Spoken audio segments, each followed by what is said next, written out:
You can also construct your own histogram using data from a table. Pay attention closely to these 3 steps because you're going to have to do this in the next Got It all on your own. The table shows the number of daily visitors to selected state parks. Draw a histogram to represent the data. So here they give us the raw data in random values, so I'm going to make a frequency table to start to organize this data. If we look at our values, I can kind of determine what a good interval might be.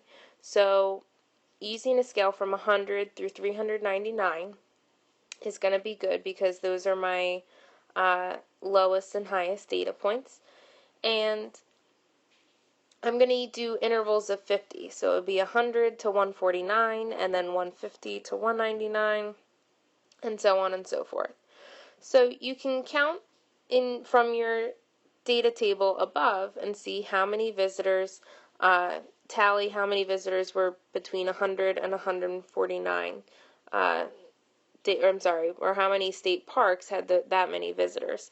So you can go ahead and search in your data table and cross out the values, and you can see that there's 2 there, so do 2 tallies and write a frequency of 2, and then go on and do this for each interval.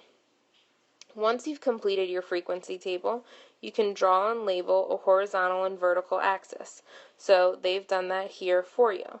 So they've titled their histogram with the title that was originally there from our table. Okay, and down below you've got your interval, so that's always going to show your interval, which is your number of visitors. And then the left-hand side, or your y-axis, is going to show your frequency.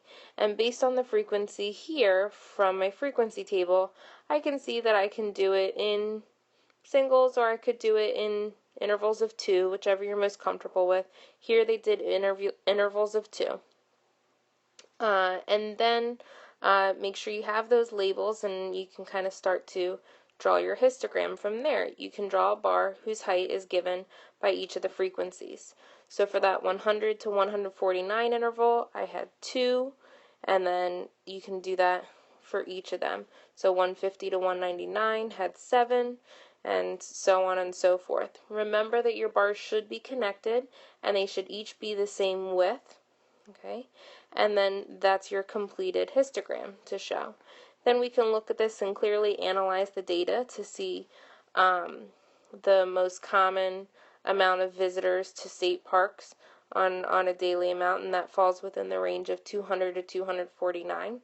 And then we can see that there was a common amount in multiple intervals there. Those intervals at the end, they each had one state park that had that amount of daily visitors, so you can analyze the data easily from that.